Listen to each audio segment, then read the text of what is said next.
All right. Hello. I'm coming to you from Topanga, California, from my little apartment here.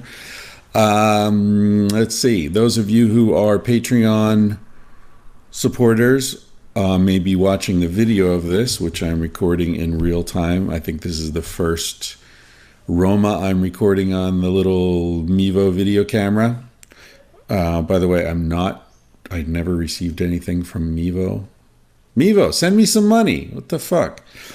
Speaking of things companies I'm not sponsored by, my new microphone, which I just bought for the road trip, is the Blue Raspberry. I have a Blue Yeti that I normally use, but I wanted to get something that I could use together with the iPad and the Mevo camera. So this is sort of a test. Hope it sounds okay. I've got headphones on. Sounds all right in my headphones. But I'm sort of checking out to see how the sound levels out in the iPad and all this business. So anyway, this is sort of a test, but I hope it sounds all right.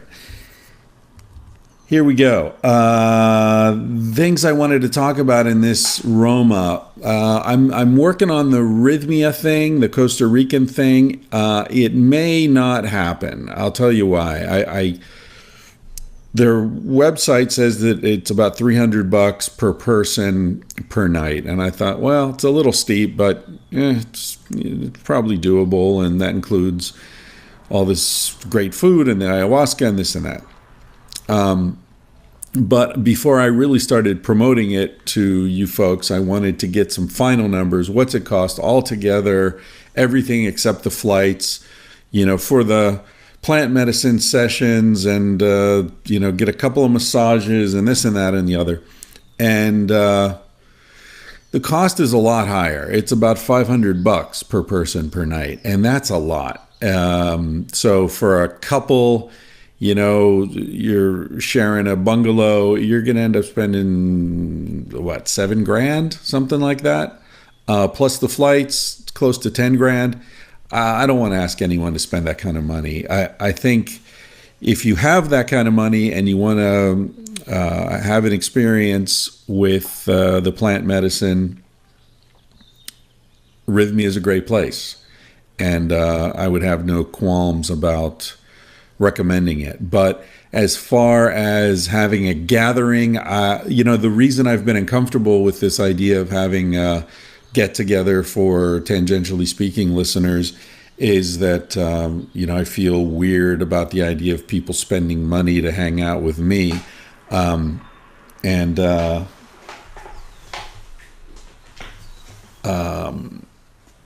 though none of that money would be going to me, the fact that it would be that much makes me uncomfortable. So, if 10 grand isn't a lot of money to you, then by all means, Rhythmia is a great place to have that experience, especially if you're not real comfortable with, going down to Peru or Brazil and going into the jungle and, that kind of situation doesn't appeal to you. Rhythmia is more like a sort of a country club kind of environment, very, manicured and comfortable, and, no, you're not going to get attacked by monkeys or anything. But anyway, as far as getting together with you folks, most of whom I imagine are in your 20s or 30s and aren't sitting on a lot of cash, maybe it's not the right situation. Anyway, I'm going to continue to talk with them about it, and we'll see how it ends up. But at the moment, I'm feeling like as positive as I am about the place and what they're doing, maybe it's not the best match for us. But I will keep you posted on that. It looks like I might go to Burning Man this summer. So if anyone out there is sitting on some Burning Man tickets that you're not going to use, and you haven't gotten around to posting them on Craigslist or whatever, please drop me a line. I have a couple of friends who are interested in going as well. I know that tickets become available the closer you get to the event, as people realize they can't make it after all and whatever. But I just thought I'd put the word out there that, I think I'm interested in going. I'm going to be in that part of the country anyway, in the van. So this might be the year to go. So if you have extra Burning Man tickets, I'd be happy to buy them from you at face value, which I guess is the custom for that. So let's see, what else? I was up near Yosemite a couple of weeks ago in the van. I forgot to mention this. I was getting gas, and a guy in the gas station, I forget his name, sorry about that if you're listening, but he said, "Hey, wait, you're Chris, that's the van." I was like, "Yeah." So that was the first van sighting, the first official van sighting, and I'm not even like actually out on the road with it yet, but that was really cool. And another thing that was really cool about that, aside from the fact that he was a great guy, he's a parole officer. So he drives around a lot, sort of going, between meetings with his parolees, I guess. And so he has time to listen to podcasts. But he said that this podcast is actually pretty popular with law enforcement people. Sorry about that. That was my email, not yours. Let me turn this off. And he said that other parole officers and police officers, a lot of them listen to the podcast. I was really gratified to hear that. I don't know why. I don't know why this podcast is popular with you folks, since I tend to give some shit to law enforcement sometimes. But I really am glad that it is. I know you're good people, most of you. I know that you have a really, really hard job. I talk about how cool the cops are in Spain and how uptight the cops are in America sometimes. But I also recognize that in Spain, cops aren't expected to be giving mental health treatment, which you are in the U.S., because the mental health system has been defunded over the years since Reagan basically started the trend of shutting down mental health facilities in favor of telling crazy people and their families to go fuck themselves, which is essentially the policy. They dress it up in better language, but that's essentially the policy. So what happens? You've got the number one supplier of mental health services in the United States is the prison system. That's just true. The number one supplier of housing for homeless people is probably the prison system as well.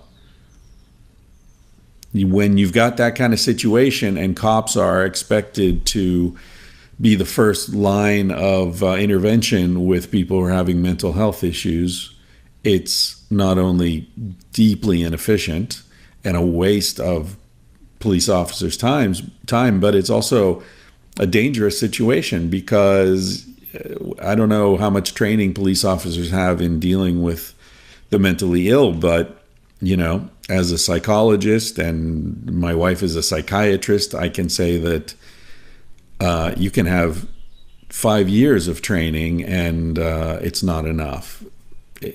In other words, the police are deeply unqualified to be dealing with some of the situations that they're forced into.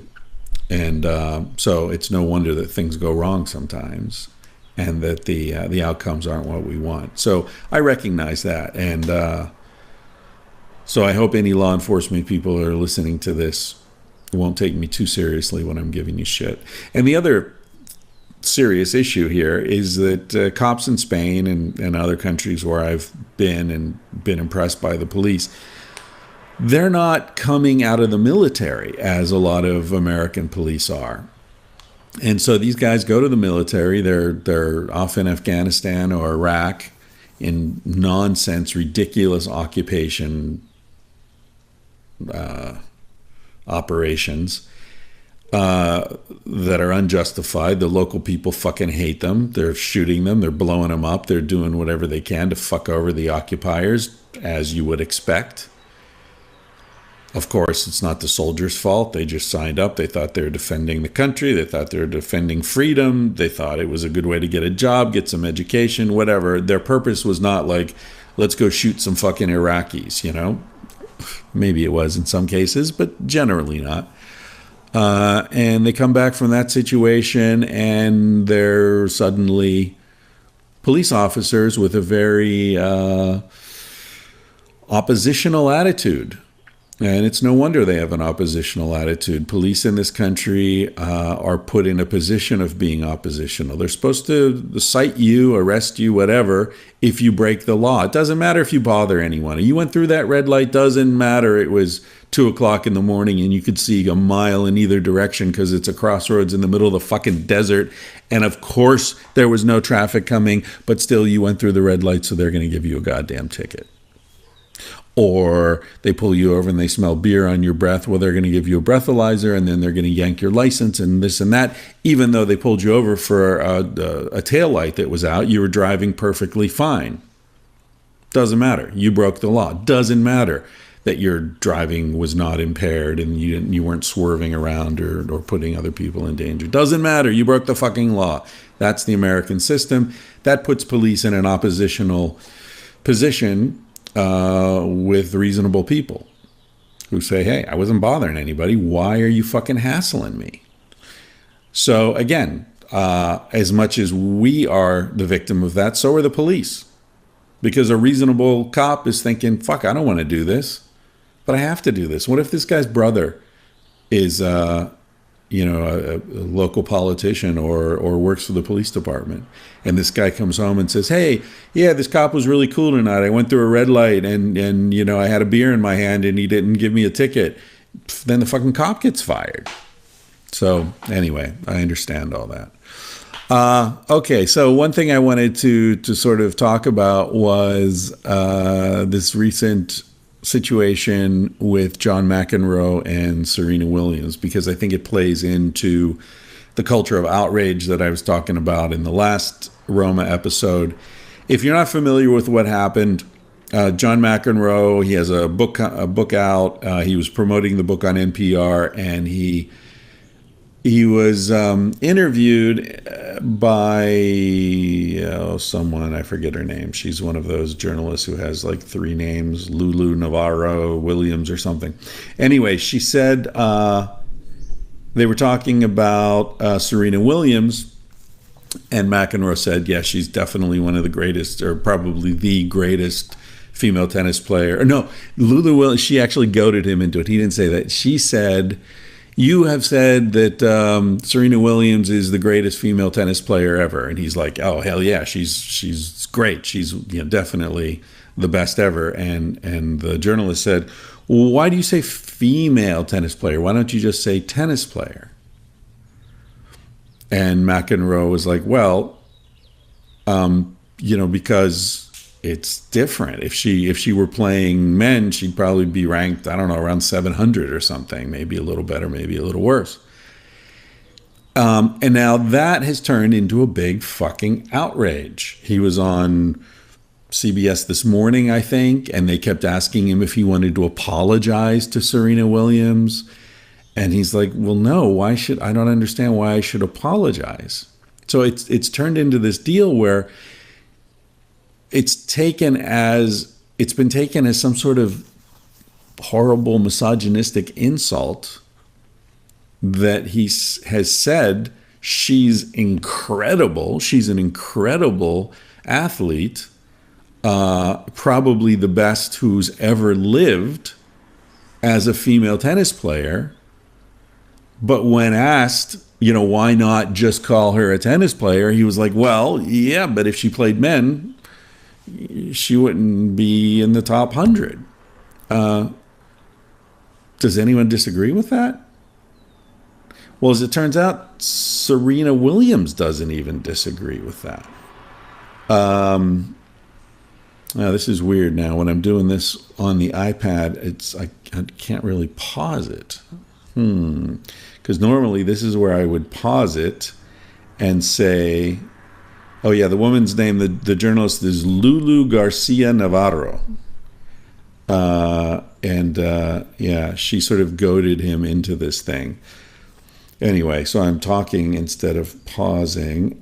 He said, yeah, okay, so what he said literally was, he said if she played the men's circuit, she'd be like 700th in the world. That doesn't mean I don't think Serena is an incredible player. I do.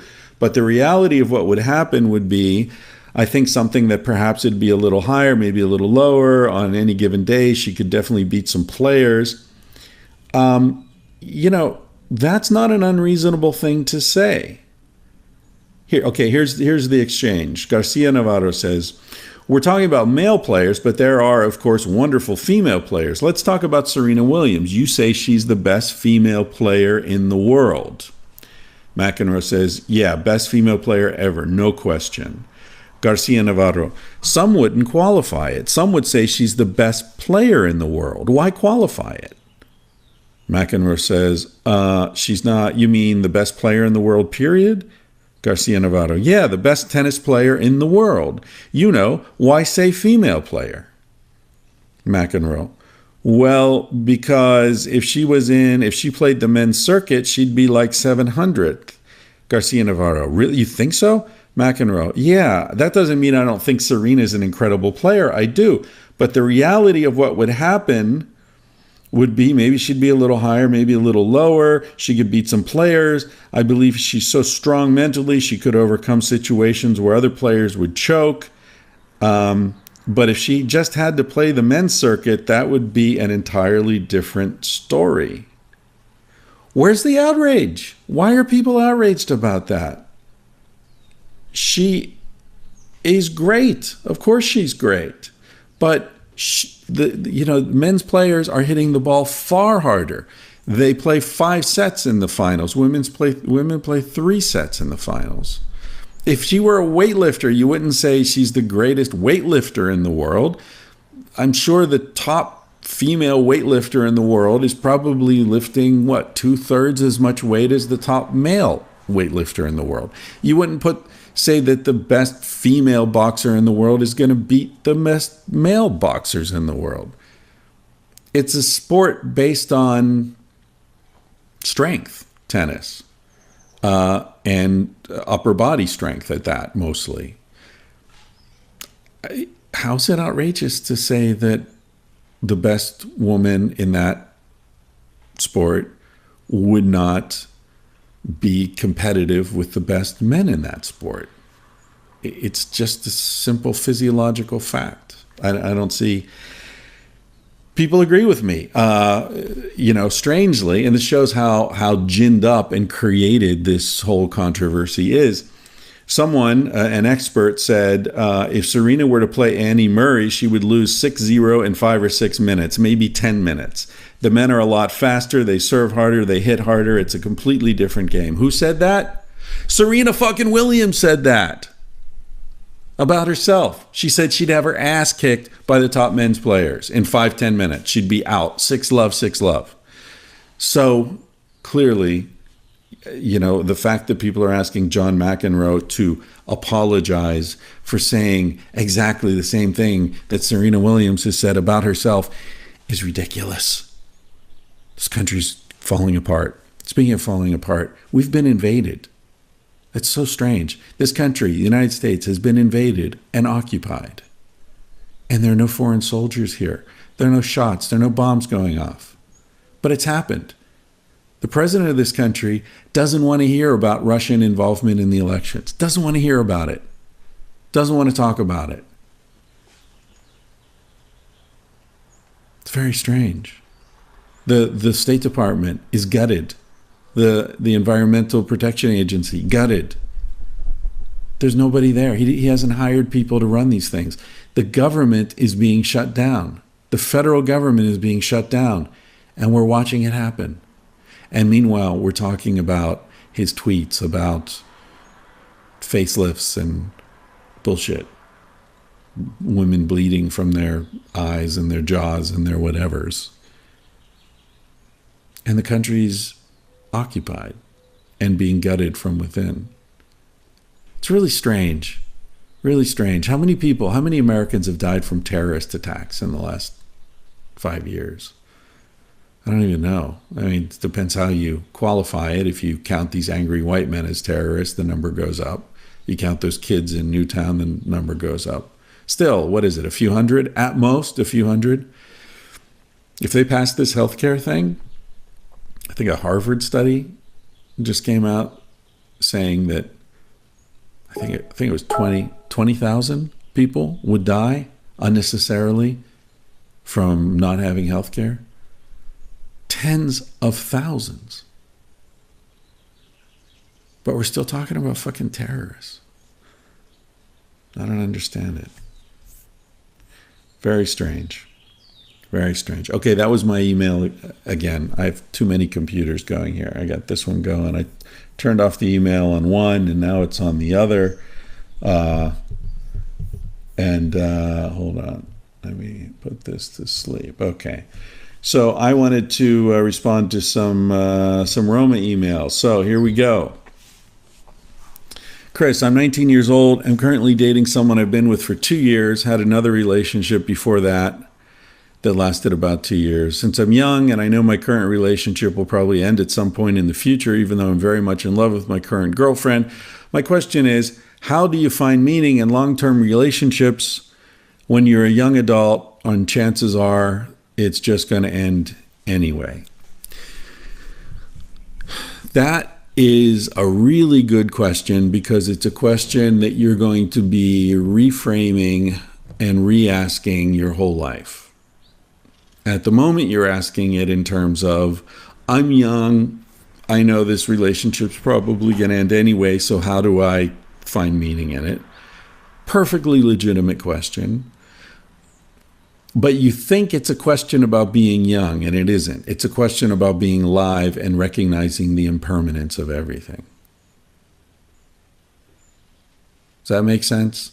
In other words, you think it's a question that's limited to this time in your life, but that's only because your experience is limited to this time in your life. And in fact, this question that you're asking is extremely profound and will extend throughout your life. Because it's all impermanent. Whatever phase you're in is a phase that only lasts a while. Whatever relationship you're in is a relationship that only lasts a while. Even if you're with someone for 20 years, as I've said before, there is no 20-year relationship. There is a series of relationships with the same person that happen to have lasted 20 years. See what I mean? You'll change, he or she will change. If you're together for 20 years, it means that along the way, that sequence of yous and that sequence of thems have continued to want to be together for one reason or another. But the you and the he or she that are together 20 years down the road are not the same as the ones who started. Something just beeped.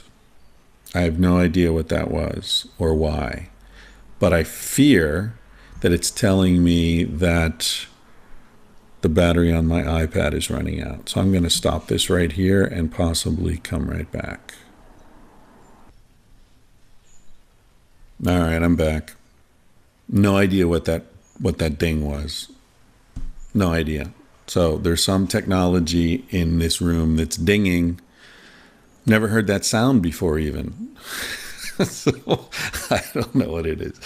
Anyway, I was saying, that you're going to be dealing with this question of impermanence your whole life. And so the answer to the question is not how do you deal with the fact that you're young and this is the situation. The answer is, how do you deal with the fact that you're alive and this is the situation? It reminds me of a poem. I may have read this poem or recited this poem before. It's one of the few poems I remember by heart. It's by Randall Jarrell, who was a poet and a literary critic and a novelist. I wrote a thesis about him as an undergraduate, really got into his work. Anyway, he wrote a poem that's called The Riddle, and it goes like this. What's the riddle they ask you when you're young and you say, I don't know, but that someday you will know the answer to? The riddle they ask when you're old and you say, I don't know, and that's the answer. I don't know. That was his suicide letter, in a way. He died right after. That was the last poem he wrote. He was hit by a car. It's unclear if that was suicide. Some people say that it was just a terrible accident, but a lot of the people who were close to him say he was suicidal and he was out walking down an unlit, dark road in the middle of the night wearing black. Well, anyway, sorry to be so morose, but the point that he makes in that is that at a certain point in your life, I don't know becomes the answer. When you're young, you think there is an answer, and then you get older and you realize that I don't know is the answer. And I think I've talked about this before on the podcast, that my feeling that the trajectory of aging is in some ways learning to embrace ignorance in a way that that has some sort of grace about it. And I think that a lot of people, as they age, they go in the other direction where they're sort of desperately trying to cling to certainty, and they're very afraid of being wrong. They're afraid of making mistakes, which, of course, say that in another language and in other words, they're afraid of growing, right? So they get stuck, because when you stop being wrong and you stop making mistakes and you stop admitting how much you don't know, that's when you stop growing. And if you're not growing, as Bob Dylan said, if you're not busy living, you're busy dying, right? So either you're growing or you're dying. It's kind of like, this sense of economies that have to always be growing. I don't believe that's true of economies. I certainly don't believe it's true of species population levels. I don't believe it's true of our bodies. But I do believe it's true of our spirits and our minds that we need to be growing, not getting bigger necessarily, but getting deeper, getting more subtle, getting more profound, replacing dead cells with the live cells, whatever it is. Mutations come about. We need to flush them out and get them out of our thinking. And we do that by recognizing that we've been wrong, and by recognizing that there are things that are simply beyond comprehension, which makes sense, No container, take a jar. That jar is not big enough to contain a jar of that size. No jar, you can't fit a jar inside the same jar. Nothing is big enough to contain itself. And so why would we think that the human brain, the human mind, however you define those things, could possibly be capable of comprehending what it is? By definition, it can't. By definition, no system is complex or subtle or inclusive enough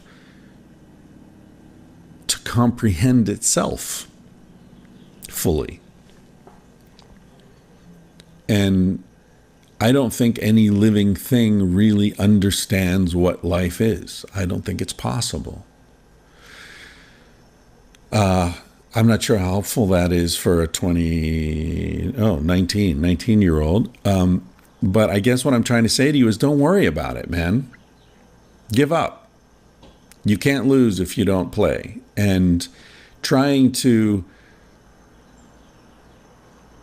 stopping yourself from finding meaning in something because you know it's temporary is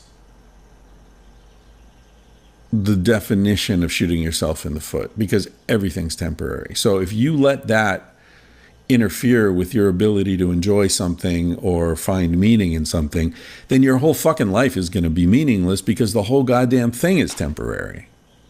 Every relationship you have, every laughter you emit, every bit of pleasure you feel at a delicious dinner or beautiful music or anything, it's all temporary.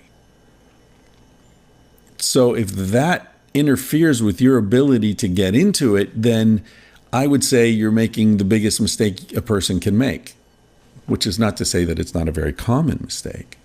But I think the impulse has to be to go the other way, to say, fuck, this is temporary. This isn't going to last. So I really want to focus on this. I really want to enjoy this. I'm 19. I'm in love with this woman. It's not going to last. So I want to really enjoy it now. I want to really pay attention to her. I want to really focus on this brief moment in my life, because I know, I'm smart enough to know that it will pass, like everything passes. So that should be the impulse. Live it more deeply because you know it's not going to last forever. Not, this is meaningless because it's not going to last forever. Go the other way. Put down the phone, put down the iPad, go hiking, go camping with her, spend time with her, really fucking live this moment precisely because you know it's not going to last forever. That's the best we can do. And I think you're on to it. You're already asking the right question at 19. Good job, buddy. So really, enjoy it. You're in love. Woo, it's fantastic. Being in love when you're 19, nothing like it. Just don't get her pregnant. Okay, here's another one. Let's see.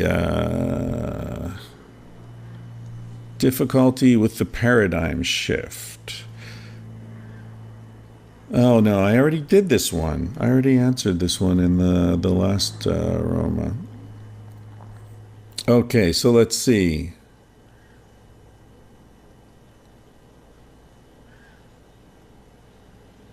God, some of these are so long. Lots of stuff. And then my real question is, as someone who aims to live a detached life, how do you deal with the dark side that comes from that? By which I mean the possibility that by not attaching yourself to someone or ones or a place or even a culture ideology, you block something that can make your life richer and, as Milan Kundera would put it, heavier. Put in the basic form, is it better to live a lonely, empty life of freedom or a burdened but fulfilled life that is thoroughly entrenched in a community? So there's a long preamble to that question where he talks about how he went to the Czech Republic and was reading The Unbearable Lightness of Being by Milan Kundera, which is a book I've recommended several times on this podcast and elsewhere. It's a book I read a lot in my 20s, I think maybe 5 times or something in my 20s. And the basic idea of that book, or at least the idea behind the title, The Unbearable Lightness of Being, is that there is this sort of essential conundrum in our lives between, on the one hand, seeking lightness and freedom, and on the other hand, seeking commitment and heaviness and solidity. Now, it might seem like, oh, of course I want lightness and freedom, but as this guy says, lightness also can be emptiness. It can be lack of substance. It can be having, 1,000 acquaintances and no real friends. It can be having lots of lovers and no real love. It can be a rootlessness and a substancelessness to life. And then on the other side, heaviness can be like, oh, I never left my hometown. All my friends I've known since I was a kid. Isn't that great? Yeah, but I've never been anywhere. I don't really love my life. I married my wife when we were 18. I've never been with anyone else. I think I kind of love her, but I don't know. How would I know? I've never been with anyone else. And, lying in bed at night wondering what your life could have been if you had, gotten up and gotten out. Those are sort of the two extremes. And of course, most of us live somewhere in between there. And so the question is, he says, as someone who aims to live a detached life, how do you deal with the dark side that comes from that? Well, first of all, I don't deny it. I don't deny that there's a dark side that comes from that. I don't deny that having children, for example, is probably an experience that would have enriched my life a lot more than I can even imagine. I don't deny that not having a sense of rootedness to a particular place on the planet leaves me without an experience that is very meaningful for a lot of people. I read about American Indians, for example, who during the whole destruction of their lives, a lot of them, the Apaches and Nez Perce and others, were taken from when they, were finally beaten and into submission. The ones who were alive, a lot of them were shipped to Oklahoma, where they had these big Indian reservations, and so they were taking people, the Apache, from what's now New Mexico, Arizona, desert, and shipping them off to Oklahoma, and a lot of them just died. They died of heartbreak, they died of suicide, and if you read the accounts, like in the wonderful book Bury My Heart at Wounded Knee by D. Brown, they died from not being in their home. Not a structure, not a house, a place. That they were so much of the place that being shipped off to someplace else literally killed them. And it's not that outlandish to think of. After all, as I've said elsewhere, you take a desert plant like a cactus and you put it in a jungle, it dies. Put it in a forest, it dies. There's no reason to think that human beings, some of us, are not of a place. White Europeans seem to be different. We seem to be capable of just spreading all over the planet like some sort of invasive species and adapting to whatever place we're sent and just, taking over. But other humans find that much more difficult to do, and they're much more specifically adapted to a place. Anyway, I read those accounts and I recognize something missing in me. I recognize a depth and a relationship with a place that is missing in my life, and that I'm sure is very beautiful in many ways. So anyway, I don't deny it. I don't deny that my life is partial. But the thing is, all lives are partial. That's the beauty of Kundera's book, the unbearable lightness of being. Just being means making decisions. And every decision you make, you're saying yes to this and no to that. Yes to her and no to her. Yes to travel and no to long-term roots. Yes to the freedom of not having children, and no to the profound joy and love of having children. That's the way it works. You can... It's the East Indian monkey trap I think of often. If you haven't heard me tell the story, I was sitting next to this guy on a train in India, and he told me that his grandfather was a monkey hunter in, I think it was up around above Calcutta, up in the mountains. Assam, I think, is the state. Anyway, he said that his uncle used these monkey traps he would make a little wooden box and cut a small hole in the box that a monkey could get its hand through the hole.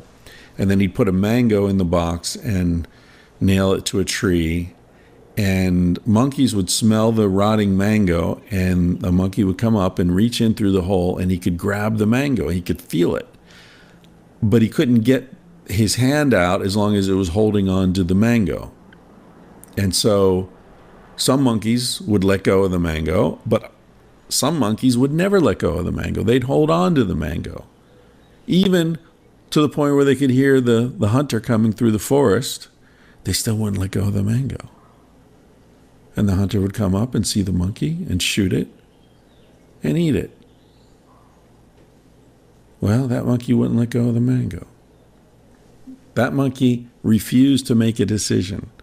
The decision is, you can hold on to the mango while this hunter comes walking up to you, or you can let go of the mango and run. What are you going to do? He thinks he's not making a decision. Not making a decision is deciding. So if you're in a little town and you're like, oh, I don't know if I should travel or I should stay here. I don't know. 10 years goes by. You don't know. Well, fuck it, man. You decided. You told yourself you weren't deciding. You told yourself you were preserving this indecision, but you stand at a crossroads long enough, you might as well build a house and live there, because that's where you've been for 10 years, 20 years, right? You haven't decided all that time. Don't kid yourself. You decided. You just didn't admit you decided. You didn't admit you were deciding. So you're the fucking monkey with your hand in the box. Oh, I don't know what to do. I don't know what to do. Well, tell you what, the hunter's walking up the trail there. You don't know what to do another 5 minutes and you're fucking dead. You made your decision. So, there is no answer to this question. There is no life that contains everything. There is no life that doesn't require sacrifice of some option. You didn't go down that road. Well, you went down this one. That's what life is. Make decisions, live with it, and don't deny it. This is one of the things that I think people are fucked up about. People have kids who are like, oh my God, you can't imagine how much you're missing. She's made a terrible mistake. Fuck off. Right? I'm not running around telling people with kids, oh, you fucked up your life, man. You're stuck with those kids. You got to pay mortgage and pay college. I'm not telling anyone they made the wrong decision. And it's funny how there are these default settings. Like, I think maybe it was even on a Roma or an email I answered something. Somebody was like, how do you explain not having children? Well, how do you explain having children? Well, who says that it's the people who don't have kids that have to explain themselves? Right? Having kids, that's a fucking crazy thing to do, given the amount of money you have to spend and the loss of freedom and flexibility, and you can't fucking quit your job. You got to worry about taking care of all this bullshit, all this goddamn Nike shoes they want, and all this crap that they're doing, and you got to sort of try to teach them to be healthy in a totally unhealthy world. You got to somehow teach them to think through all the bullshit that they're hearing from their friends and their TVs and their computers and their teachers and their president. I mean, that's a big fucking job. Good luck to you if you want to do it. If you want to do it, more power to you, and I hope you're successful. But not choosing to engage in that, I don't see how that's the outlandish, ridiculous decision. So anyway, that's my answer. My answer is, how do I deal with it? Well, I deal with it by acknowledging it. And by acknowledging that, people who've made other decisions haven't necessarily made the wrong decision. I made the decisions that I've made, and so it goes. And who knows what's right, what's wrong? I don't even think there's a way of really thinking about that. So anyway, that's how I deal with it. Okay, let's do another one.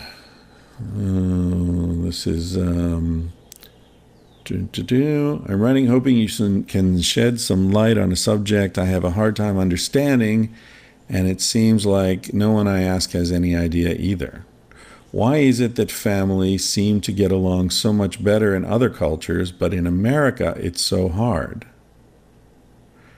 I'm in my late 20s and recently divorced, so I moved back in with my parents, and it's really hard. I don't know why, though. They're both really nice people. I didn't have a hard childhood or anything. We have a good relationship, but living together again is ridiculously tense and difficult. I've done some traveling in my life and lived in another country for a while, and it seems like everywhere else people live with their parents into their 30s, and there aren't the same problems that arise in America. What is it that we have that makes it so difficult culturally? It seems like it goes both ways, too. It's not just the child that has trouble, but the parents, too. I have no idea why. Similarly, my parents start to pull their hair out whenever either of my grandparents are staying over. But there isn't any major trauma or anything that sheds light on why. I've come to the conclusion that it has to be something with family and American culture, but I have no idea why. What are your thoughts on this, Josh? Interesting question, Josh. And I think you're right. I do think there's something particularly American about this craziness. You know, one thing I was thinking about recently, I'm not sure to what extent it applies here, but we take the generational shift, generation gap as a given. Like, it's always been that way, since time immemorial. Old people have said, well, that's not music, that's noise. And, since time immemorial, young people have said, oh, you're old, you don't know how the world works, and what the fuck do you know? And, I sort of accepted that as a given as well. I thought, yeah, that seems like that would always be the case. But, that is, I do all this reading about hunter-gatherers and stuff, and it turns out, like, in hunter-gatherer societies, there really isn't any generational shift. The world that young people live in is the same as the world that the old people lived in.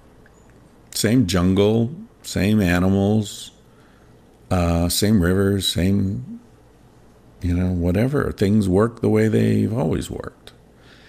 And so this constantly shifting baseline where each generation is born into a world that people even 20 years older don't understand, that's not part of the human condition since time immemorial. That's part of modernity. And it's something that's getting worse as that constant cultural and technological shift accelerates. So it's not surprising that we find it to be stressful and difficult because it is not part of the human condition. So that's the first thing I would say, that this is a function of modernity, not of being human. The second thing I would say is, as far as America goes, maybe that quality that I just pointed to is more heightened in America because we are so wedded to technology, and we're so, culturally speaking, we're so sure that new is better, new and improved, and younger is better. Make me young again. What's that line from Californication? Pay your doctor very well to break the spell of aging. So we're very wedded to this notion that new and young is better. So that sort of empowers the rejection of other ways of looking at things that are more established. And we're also very wedded to this idea that, you got to be on your own 2 feet and pull yourself up by your bootstraps. And if you're living with your parents in your 30s, then, you're a loser, and, all that kind of stuff.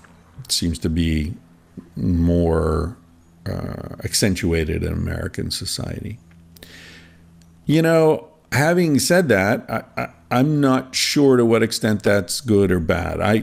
One of the things in Spain that surprised me when I first got there, I've talked about how sexy I found Spanish culture to be, or Barcelona culture anyway.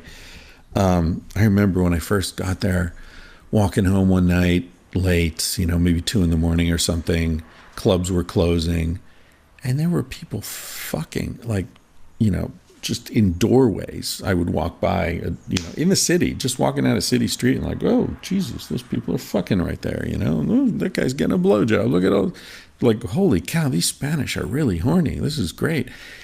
And then after I lived there for a while, I realized it's not that they're hornier than anyone else. It's just they all live with their parents. So there's nowhere to, and it's not like a car culture like America. When I was a kid, we were fucking in the car, In Spain, people don't have cars, or if they do, if you're in the middle of the city, where are you going to go? It's like there's nowhere private anyway. So I'm not sure that living with your parents into your 30s is such a great thing. And I'm not sure it's good for your character. I'm not sure it's good for your development as a person.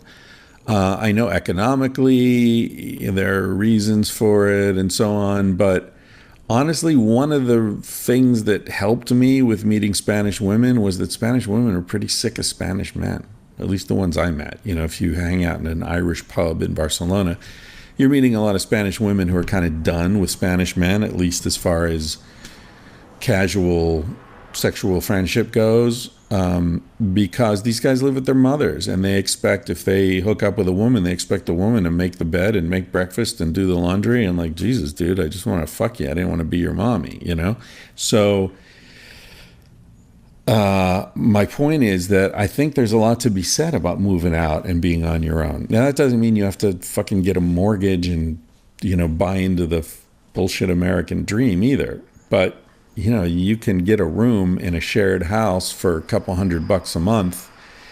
And yeah, you're going to meet people who live in the house. You're going to meet their friends. You're going to learn some social skills in dealing with other people.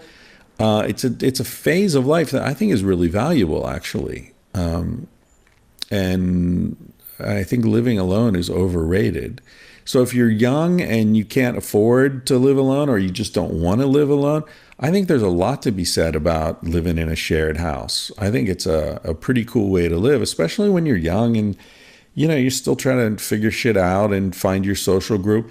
It's pretty cool if you live in a house and, your roommate is a scientist or a surfer or an actor or a comic or whatever. You're going to have an insight into that world that you wouldn't get otherwise. So I'm not sure living with your parents is such a great thing anyway. So maybe the reason that they're weirded out about it is that they're like, Jesus, kid, come on, you're 30, give us some space. Maybe they want some space. Maybe they're like, we want to have orgies, and now this fucking kid's living here. We can't have our orgies. We've been waiting, all this time for the kids to move out. And now we can't have our goddamn orgies. Who knows? Who knows? But I can say that my relationship with my parents improved dramatically when I was no longer living with them. Because you get these weird power things, like, oh, you're under my roof. You're gonna... They've got a point. If they're paying your rent, you're not paying, then that's kind of infantilizing. So I hear what you're saying. It's unfortunate that there is this intergenerational tension. But I do think that there's a point. If you look at other animals, other primates particularly, a lot of, basically all mammals, I believe, all social mammals, when either the males or the females reach sexual maturity, they leave the group they were born into. It's known as exogamy. So, for example, humans, chimps, and bonobos are all female exogamous, which means that the females, upon reaching sexual maturity, leave the group they were born into and move off into another group and mate with the males in that group. So it's a way of avoiding genetic drift, incest, where you've got problems where the same people, the same individuals are mating with one another generation after generation. So humans are female exogamous in general. You look at gorillas; they're male exogamous. The adult, when male juveniles reach sexual maturity, the alpha male pushes them out to the point where he'll kill them if they don't leave. Baboons are also male exogamous. So in any case, my point is that there's sort of a biological imperative to get the fuck out of your house when you become an adult. It's built into us. And, wow, a hawk just flew by the window out there. That's cool. Yeah, so I'm not saying that we're at the mercy of our genes, but I do think that there's a reason that we feel that sort of feeling crowded. And there's a reason your parents probably feel it. I'm sure you're a good dude, but why not pay $200 or $300 to, get a room in a house with some other people, roughly your age, and give your parents their space. I don't know. That's my take on it.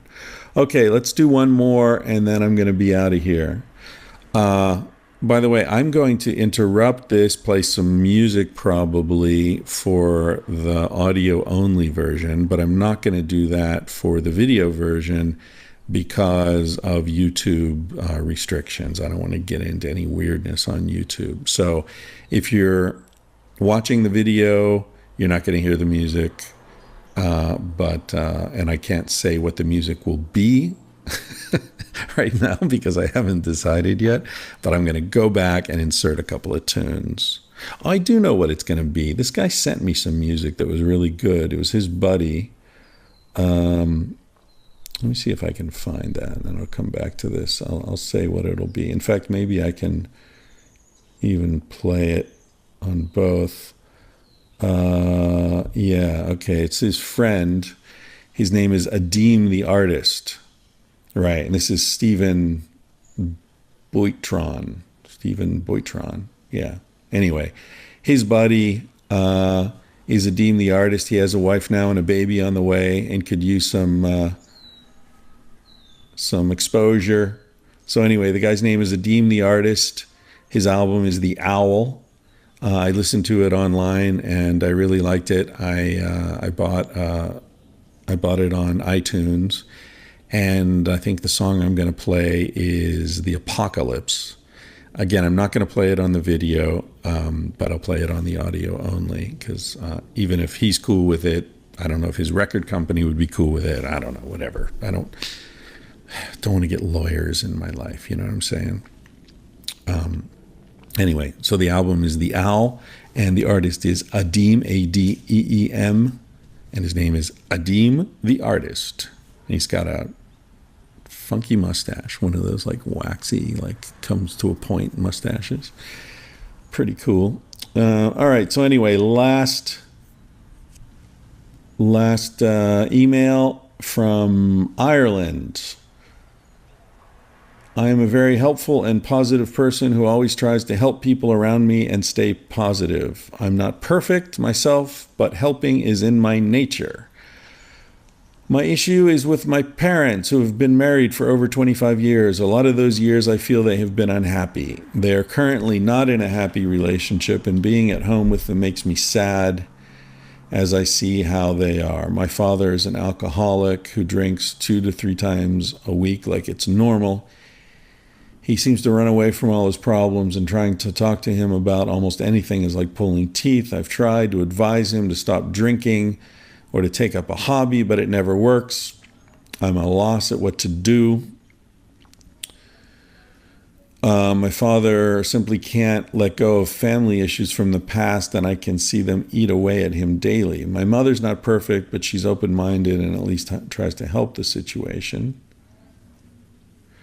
Quite recently, a dreadful family matter has occurred, which I can't go into, but this has also consumed my father, who is helping the issue, but is running away from other problems. He still drinks a lot. He's never abusive or anything. He's a good man, but I'm afraid it's only a matter of time before his lifestyle and his habits catch up with him.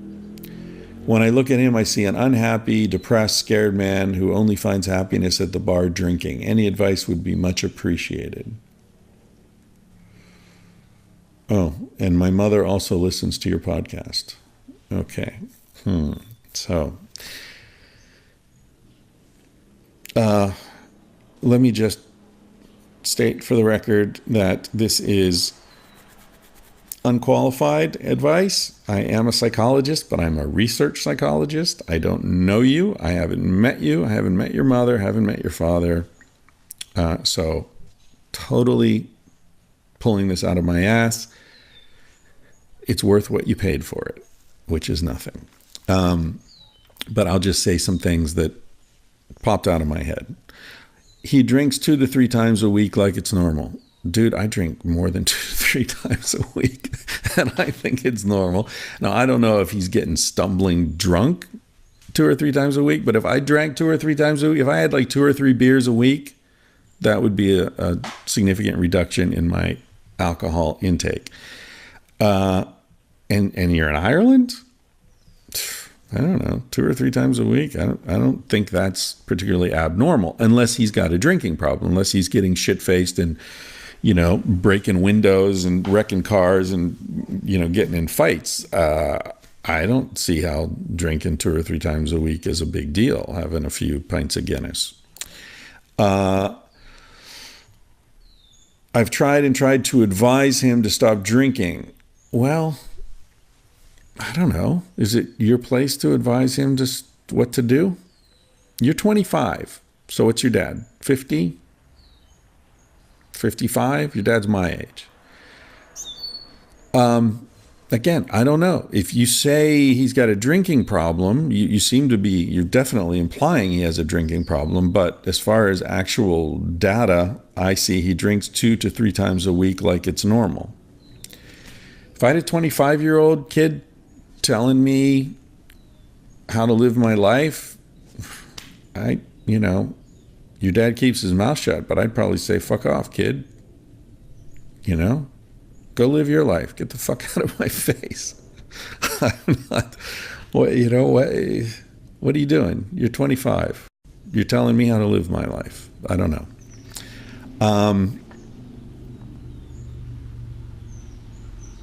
And you say he's never abusive or anything. He's a good man. Well, then what's your problem with him? Why does he need to change? Why are you putting all this pressure on him? You say he still drinks a lot. I don't know that I agree with that assessment. It's only a matter of time before his lifestyle and his habits will catch up with him. I got some news for you. It's only a matter of time before lifestyle and habits catch up with all of us. I don't know if this is accurate, but I get a feeling from your email, and it's very possible I'm projecting, so forgive me if I'm wrong, please. But it sounds to me like you love your dad, and your dad is, the years are catching up with him, and you're an adult. You're 25. You're in your early adulthood.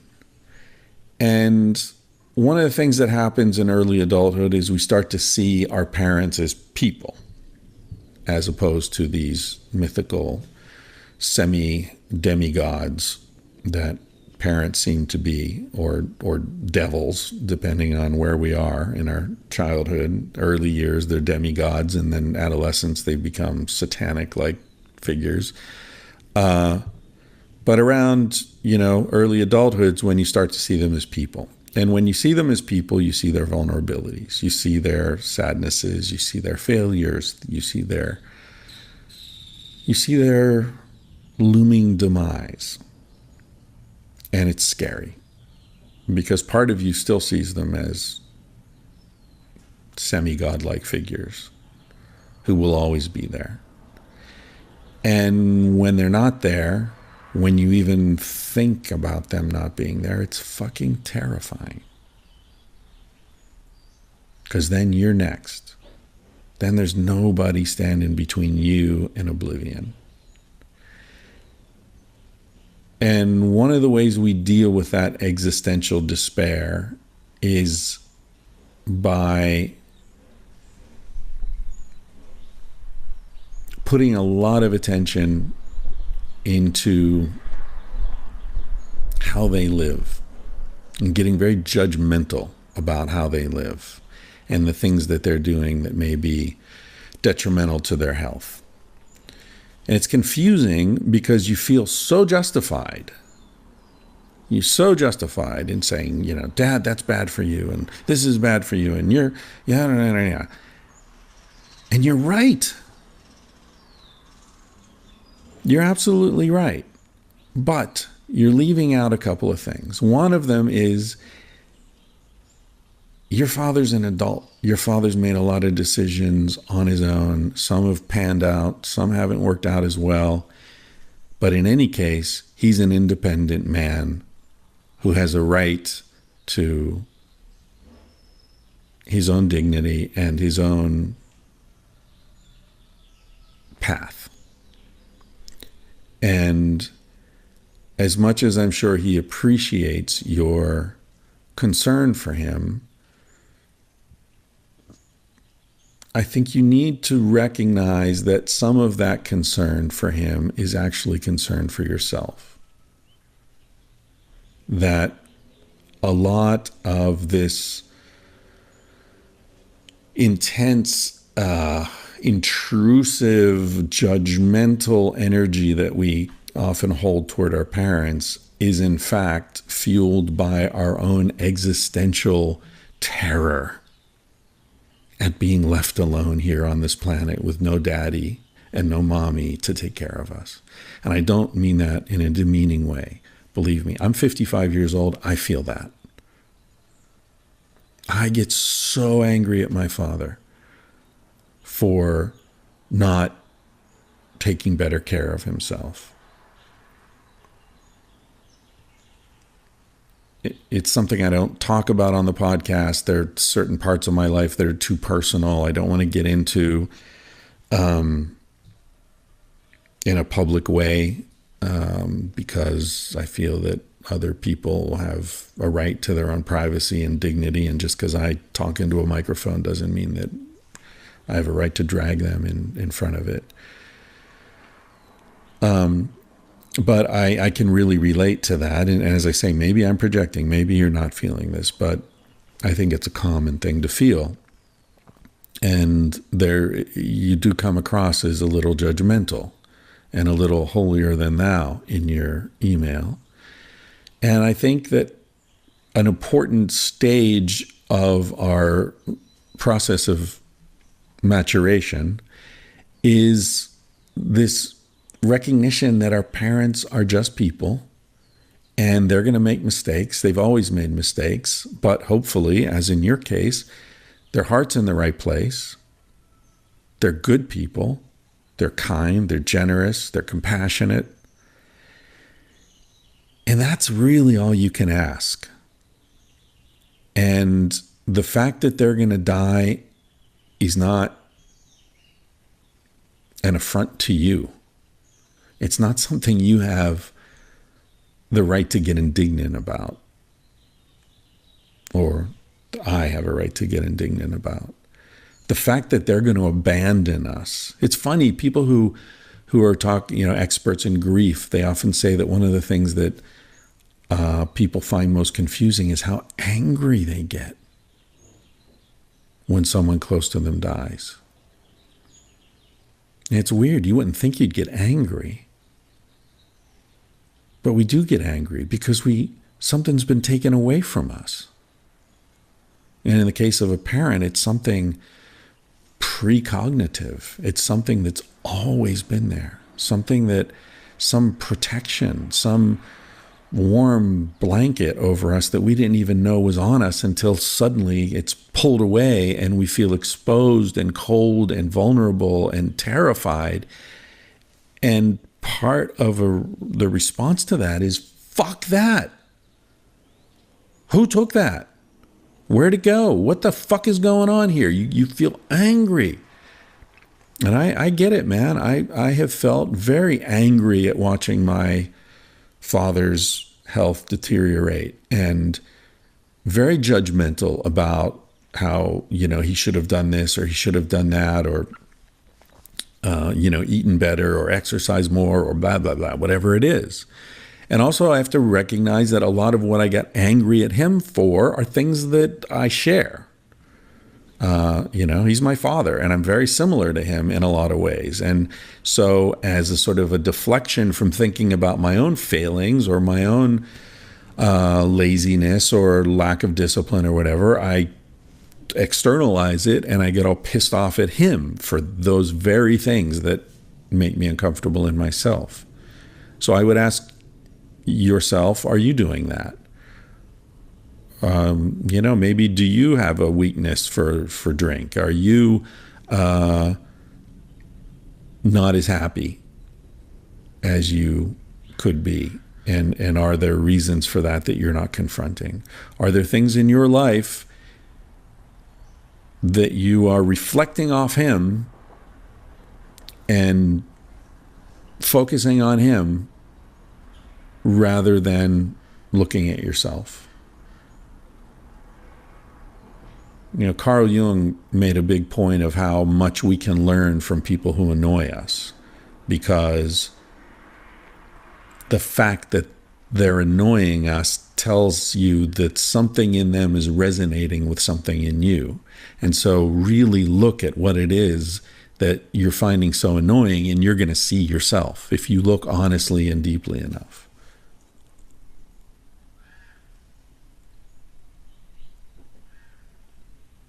So that's where I would go with this. I didn't know this session was going to be all about relationships with parents. I get these, and Natasha reads them and forwards them on to me thinking, these seem interesting or they're emblematic. And then I put them in this file, and I don't really look at them until I turn on the mic and start talking. So I didn't know that was going to be the theme today. But it's kind of interesting because the last episode of Tangentially Speaking, that came up Monday, I think this will go out Wednesday, was Tal Ruspali's mother, Deborah Berger. Definitely check out that episode if you miss it. So sort of the parental thing seems to be in the air this week for me. Anyway, I'm going to end it there. I hope that was helpful and interesting for the rest of you. I don't really, this whole podcast thing is weird. I get it with the guests. The Roma thing, it's still very strange to me that anybody gives a shit what I think about anything, but I don't know why you do. Is it because I wrote a book? Is that? I don't know. I don't really know what it is. Anyway, thanks for listening, and thanks for watching, you Patreon people. Thank you for your contributions. By the way, if you're interested in seeing this video and you're not on the Patreon list,